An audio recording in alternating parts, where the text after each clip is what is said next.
Good morning, everybody. Good morning, everyone. Thanks for joining us again on this beautiful Saturday morning. Yeah, welcome, welcome, welcome, welcome. So today I had an interesting topic to discuss, and that's going to be the ecosystem. But want Yeah, to you were. I was kind of intrigued by the metaphor that you were making when Eric, our fish guy, came in to service our fish tank at our office. It's in our waiting room, and patients love it. Especially the kids in my practice really enjoy it, and they notice different things about that fish tank. And you were having a conversation with him, and you made some analogies. Maybe you want to talk about that and how it applies to humans. Yeah, in our time, currently we have a freshwater fish tank, which I think is essentially like a lake or a pond. And basically, what the fish guy was explaining to me is that essentially we're trying to recreate nature, right? We're trying to kind of take a cube of a pond or a cube, if you will, of a lake and the fish in it and all the parts that come along with that. And we're putting it in an office, putting it behind glass so we can enjoy that.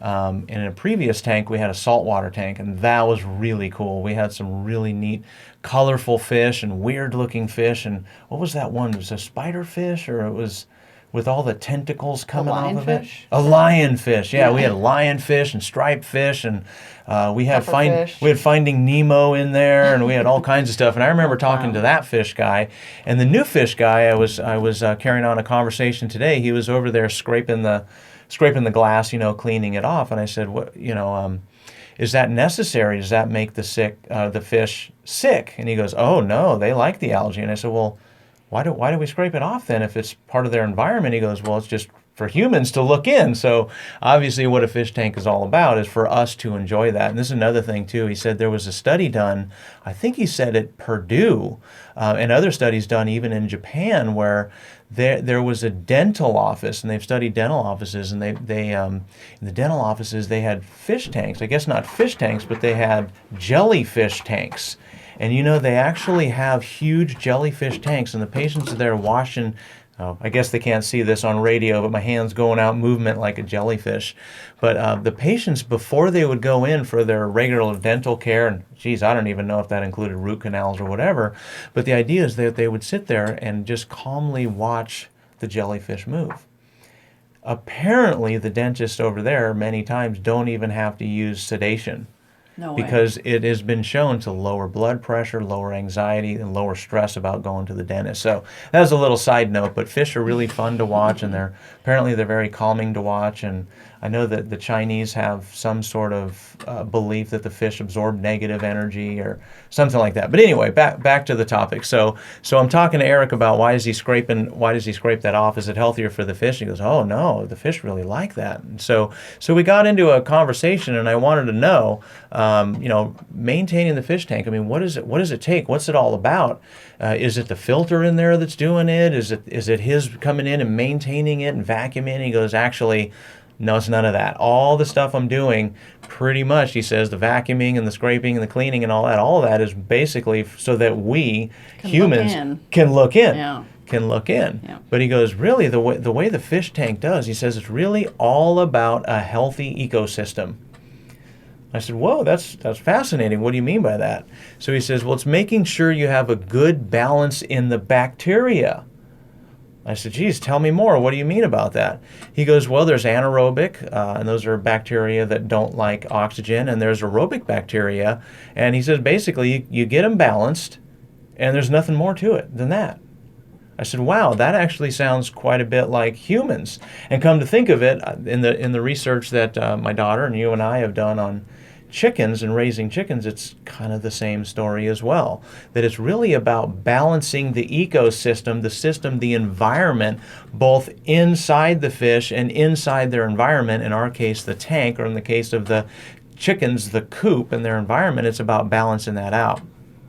So yeah, he said, "I don't even really need to scrape the algae off the sides. That's for you guys and your patients to see better." I said, well, what's the problem with it? He goes, "Well, most people try to rush a tank." I said, "What do you mean? What exactly do you mean by that?" He goes, "Well, they want a full tank, they want it full of fish, and they want it right now. And they want to throw in, 15, 20 different fish and not slowly add them."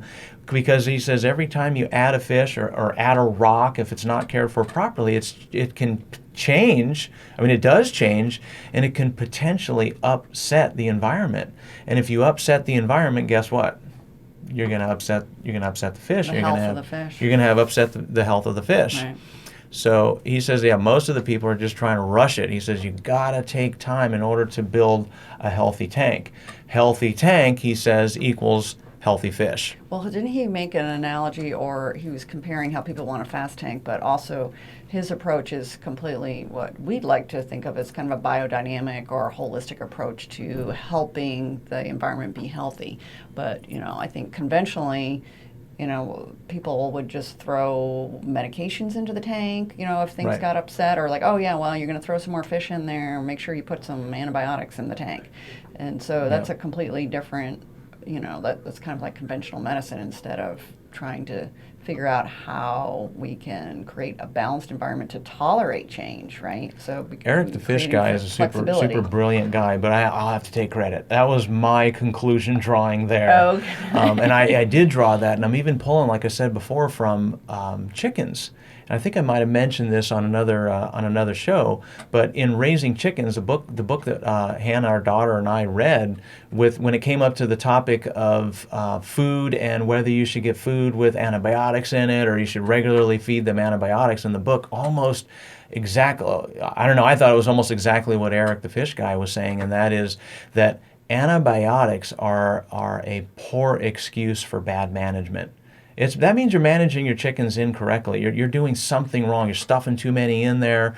You're not feeding them. You're not allowing them to get out, walk around. You're not allowing them to do chicken things, giving them clean water and all that. And the same thing occurs with really any animals, and particularly animals that we are raising, cattle, sheep, goats, and the list goes on and on and on. So whether we're talking fish tanks or raising cattle, the reality is the same thing. Using antibiotics, which they do in these large, what are the CAFO, C-A-F-O, something. It's where they feed. Feedlots. Okay, basically what it is where they do feedlots. And the way they raise cattle mostly is they're getting hundreds, if not thousands, of head of cattle into very, very small quarters. They're not even letting them graze anymore. And for those of you who are listening, most of you, let's see, at least if you're 40 years of age or older, most of you, when we grew up, it was really, you didn't have to be a food scientist. You didn't have to know that, well, now you have to get, pastured eggs and say organic feed and free range and grass-fed, grass-finished, non-GMO, and right. What are all these other adjectives? You want to get, if you're talking fish, you want to get wild cod and line cod. You don't want farm raised, and all that is true. But the truth is, the reality is that our food has changed. And back to what you were saying before on the fish tank, yeah, when they use antibiotics or throw medications in there, again, like the chicken analogy, that's just poor management. And it's the same thing for human bodies. So let's bring it on over to the human body. And as we've said so many times, Americans just chomp through so many medications, more than anybody else in the entire world. Remember, I said earlier that we comprise 5% of the world's population, yet we consume 75% of the world's prescription and non-prescription medication. Actually, I think that's just prescription medications. We take a lot of drugs, and frankly, back to what the fish guy says, I think that is a poor excuse. It's bad management it's a poor excuse for bad management. It's a bad way to manage things. And he was even talking about, I said, well, what do you do if a fish gets sick? He says, well, if you got the right environment, they rarely do. They'll live a long age and then die from old age. But he goes, if a fish is introduced, too quickly, or maybe a fish came from a place, where he gets the fish, the store that he gets the fish, maybe they do come in sick. It can infect the whole entire tank. What does he do? This is a trip. He uses garlic. He actually uses garlic, and we've actually found that, and this is a good tip for you, that garlic, apparently for fish, I didn't know that, but for humans is a super duper good immune support, actually an immune booster. Right. There's so many other things that you can use for that as well. But I just found some practitioners that I've spoken with that, say garlic is actually more powerful than most antibiotics, and of course you don't have the side effects. So, using that across the board, that's intriguing. I didn't know that fish would also benefit from Apparently, garlic. fish do well too. He was talking about other things. I think he said something like turmeric or other stuff that we've heard of and we use for humans. Well, it seems to work on other animals too. So some statistics about these systems, and so we talked about earlier the ecosystem and the environmental system. There's gazillions of bacteria in our environment, and we measure those all the time, and everybody seems to be so afraid of the bacteria on the door handles and the toilet bowls and kitchen and countertops and all that stuff. You are never going to avoid bacteria, and I think what Fish Guy was saying and what I'm trying to say is that we need to learn to work and live in that environment, be a part of that environment. Coexist. To coexist. That's a perk, Right. to be in a symbiotic relationship with that environment, because very few bacteria are bad. And research is actually coming out saying that there's not really any bad ones. It's that we all have, a good friend of mine was telling us, you have Staph aureus in you right now. And you got all these other H. pylori and other bacteria. They're in you. There's no doubt they're in you, Right. but they're in check. Right. They're in balance. Like Eric was saying, hey, if you keep the anaerobes and the aerobic bacteria, if you keep them in balance, then these fish are going to thrive. Right. So there's certain things that we need to do. And as humans, it's estimated that we have actually 30 they keep changing on how to measure how many. Nobody's going to sit there and count 1 cell, 2, 3, 4, 5, 6. So they estimate. The current estimate on humans, how many human cells are there? And the current estimate is 30 trillion cells. That's a lot of cells. That's a lot of zeros right there. So there's 30 trillion human cells that make us up. But look at this. They're currently estimating that there's 39 trillion bacteria inside of us. Coexisting in our system. Coexisting. Right. And most of them are, say, feeding off of us, but yet they're giving us things as well, and that's called symbiosis.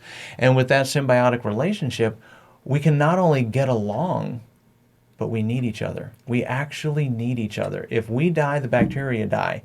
Okay?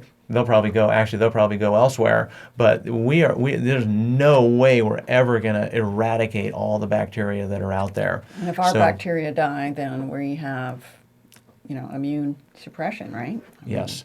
And if our bacteria are killed off Right. by things that we're doing to upset our ecosystem, and that therein lies the analogy, is how can we create a healthy ecosystem both outside in our world and in our internal environment as well, so that we can coexist and create that beautiful fish tank within us. And those are the things that we're talking about in Vitality Now.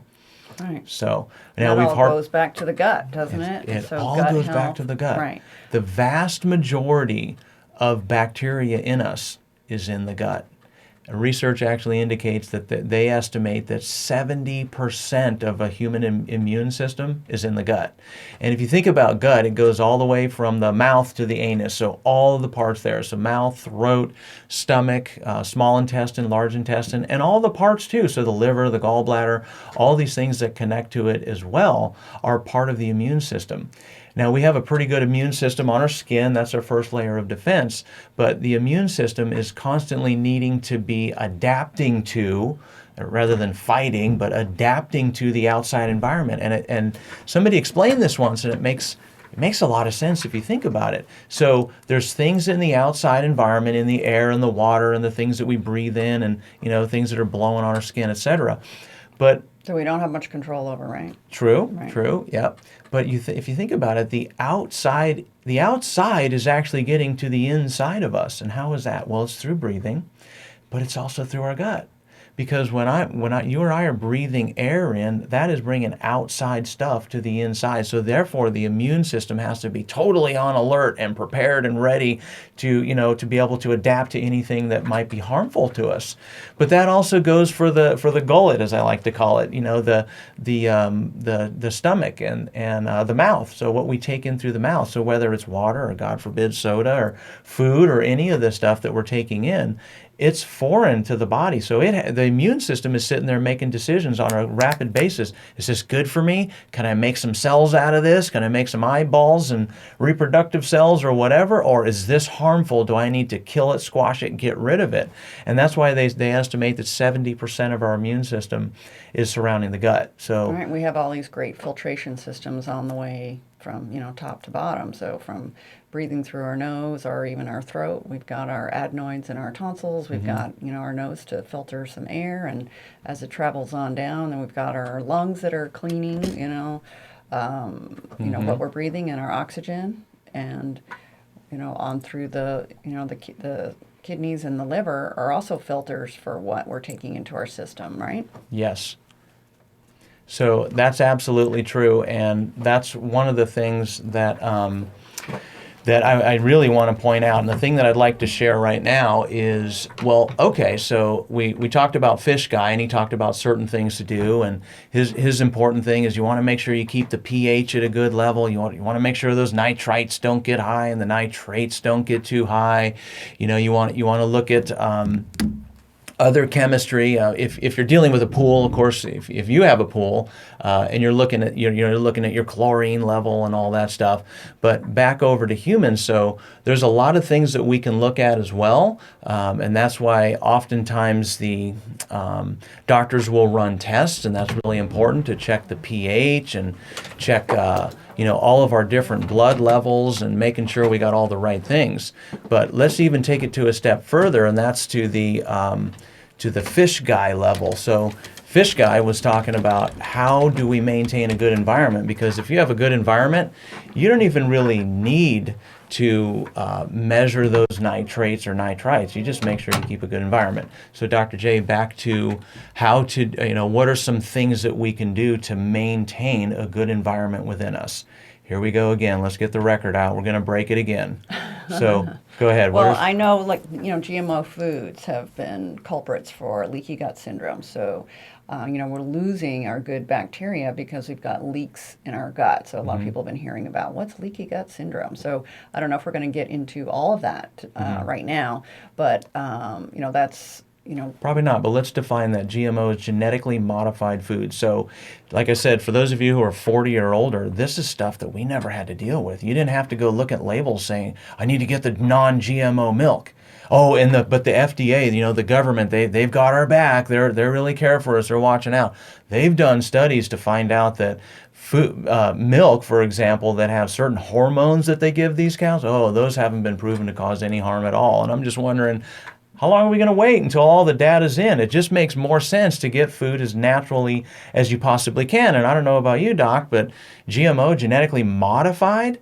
Gee, I don't know. That doesn't sound like the healthiest, closest to nature sort of food that's out there. So, yeah, guys, you kind of want to stay away from GMO food. And like we talked about in shows before, and we'll probably share every single time, sugar.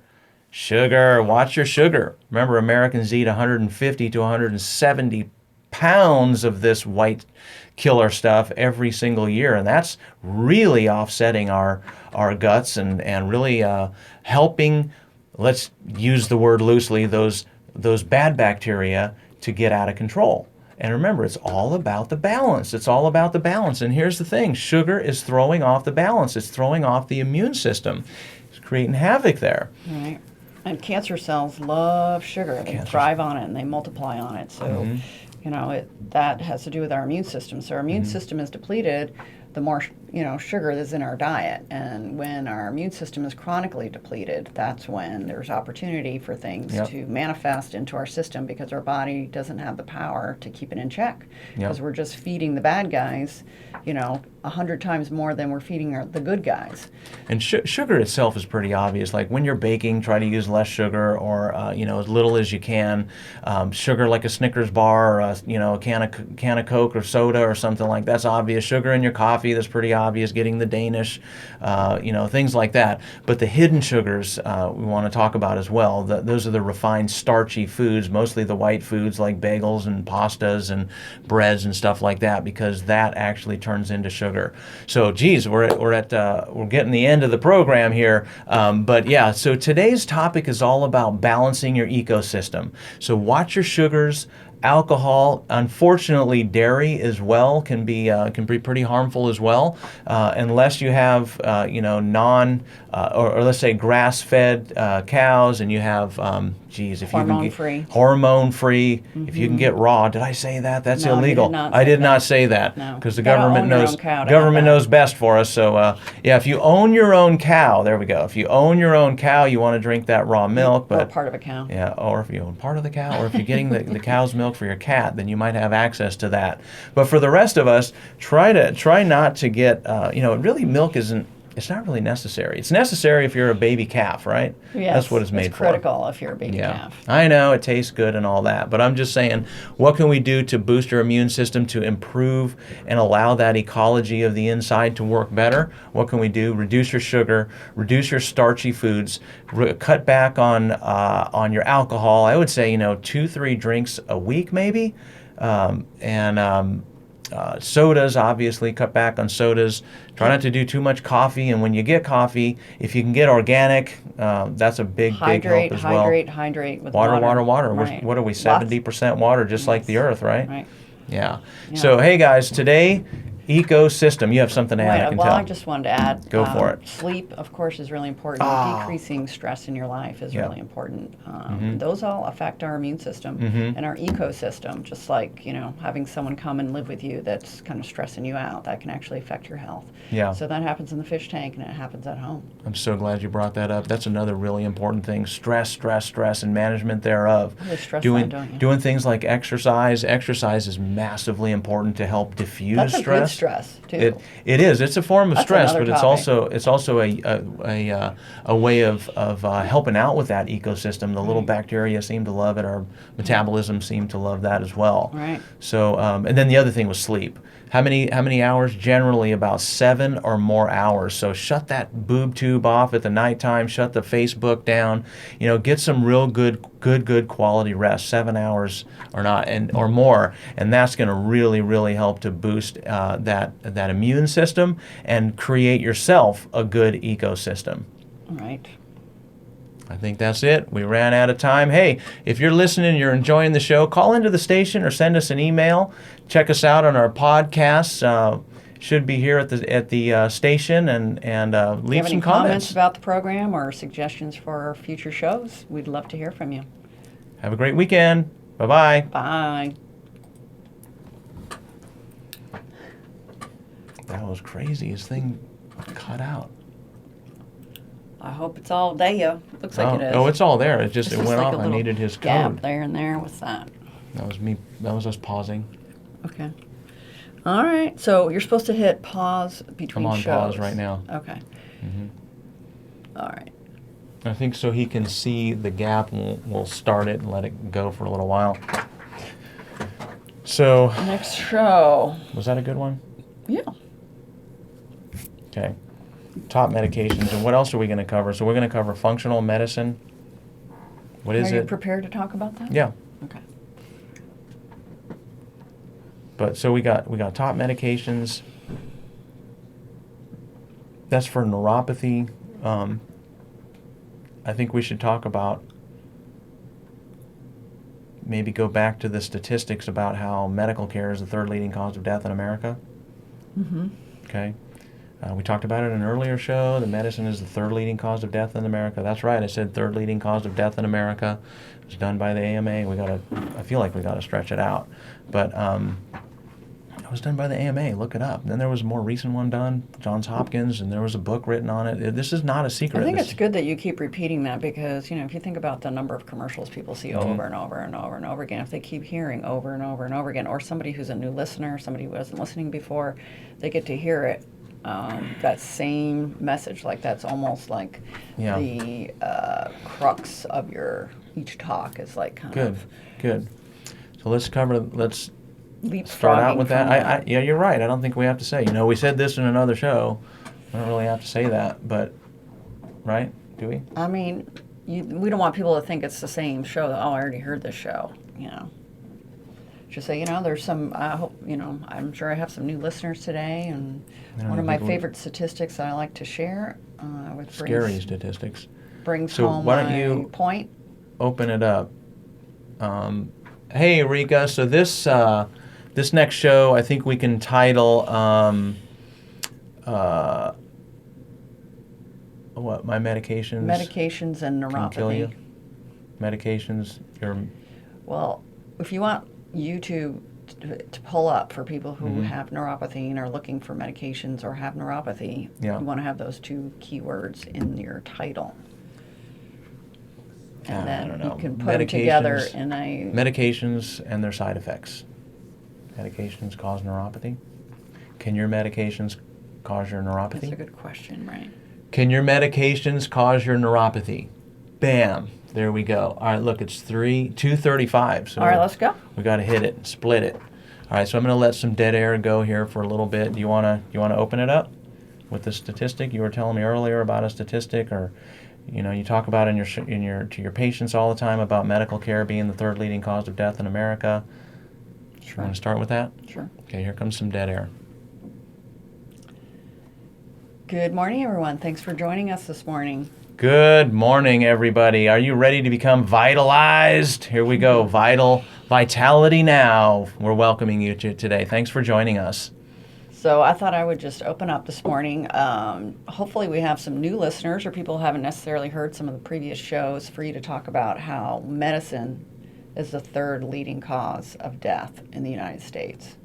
Can you go over those stats again? You know what? I'm just going to repeat that because it is unbelievable. And if you're driving in your car or sitting in your, making your toast or something, you think you missed it or heard it wrong, I'm going to say it again. I know I have a little bit of a louder voice, but you said accurately that medicine is the third leading cause of death in America. Now, for those of you who are listening, you may know that Dr. Jennifer and I are both chiropractors. So you might be thinking, these guys are chiropractors. They probably came up with this research themselves. Actually, didn't come up with it ourselves. This was actually done by a little group known as the AMA. And I don't know if you know that, but we'll take the abbreviations out. That's the American Medical Association. They actually have a good journal. It's well respected. They do great studies in there. A lot of great research comes out of there, and it's called the Journal of the AMA. And the Journal of the AMA, and I think it was 2001, came up with research. They actually researched themselves, and that's when they find out what are the leading causes of death. And when I do my workshops, Dr. J, I'll often ask that as kind of like a pop quiz. You got to keep your people awake and keep them going. I say, hey, pop quiz. What's the number one cause of death in America? And they go, heart attack. I was like, yep, heart disease, number one. What's number two? Number two, stroke. Or actually the answer is cancer, okay? And then number three, what's number three? And they're saying car accidents, cancer, stroke. They're coming up with all different kinds of things. And when I'm on my PowerPoint, I just hit next slide, and it goes medical care.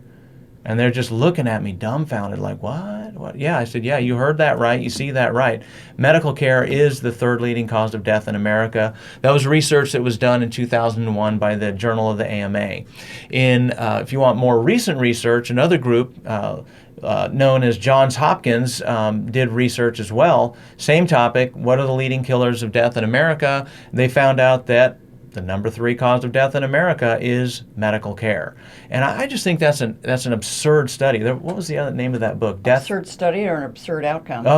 Yeah, good study.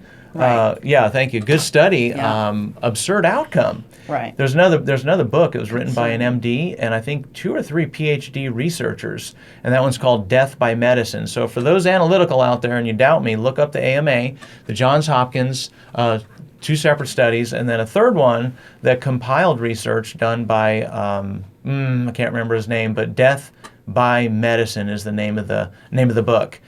So medicine is a big killer, and we, a lot of times in here we're talking about how can we arm ourselves against bad bacteria, or what sort of things can we do to improve our vitality and to get more out of it. And I'll tell you what, the topic of today is do all you can to get off or at least reduce your medications. Avoid medications. What Avoid can you medications. do to avoid medications? Yes. Right. So now, of course, we have to One thing say, you check could do with is- your doctor. Okay, check with your doctor, and don't just jump off all your medications based on what you heard on the radio, because some medications are needed. Right. Some medications are needed. We have patients and people who we know who have, for instance, type 1 diabetes. You have to have it.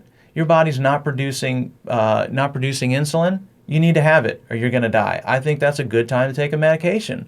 One thing I want to share as well is that Western medicine thrives. In fact, the research indicates that Western medicine is tip-top on acute life-threatening situations like automobile accidents, airplane accidents, chainsaw accidents, You your don't have to appendix get is too blowing. graphic. Please don't get so graphic. All right. People might be eating breakfast. Oh, okay. Yeah, we could be eating breakfast. All right. So, But one of the things I was going trauma. to say, one of the best ways to avoid being over medicated is to turn off your television because, individuals, here we are, the consumer, we have the TV on, and we're constantly being marketed to medication as an answer to every possible discomfort that, we're being taught by television, by commercials, by pharmaceutical industry that it's not okay to feel uncomfortable or to be in pain. Wait a minute. Did you say taught?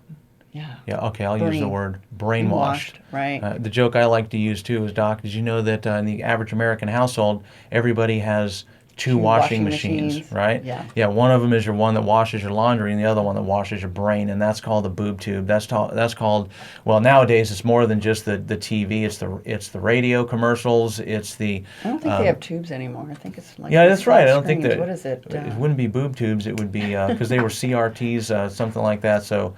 Yeah, we have to come up with another. Anyway, You're aging yourself, your honey. TV, your Facebook, your Snapchat, everywhere you look is going to be advertisements, which is constantly bombarding us with, "Hey, you need to get more drugs. You need to get more Try medications. this, try that." Try this, try that. Ask Right. your doctor if such and such is made for you." Remember the show we did a little while back about that medication? I think it was Invokana. Right. And and it's even so blatant, and that it's probably the FDA requires the pharmaceutical to list all the main possible side effects, which in some of these cases include death. Right. So it's just insane. Now in our office, we focus on chronic conditions. The name of our practice is Chronic Care Charlottesville, and one of those conditions, the more common one that we focus our energy on, is peripheral neuropathy. And actually, a colleague did some research on this, and he put it out there, and he found a lot of medications out there actually cause neuropathy. Now, I'm going to be talking about neuropathy here specifically because that's what we focus on, but you should think about this, and I hope you're drawing the conclusion that your medication, and maybe not one, but maybe the other, or maybe that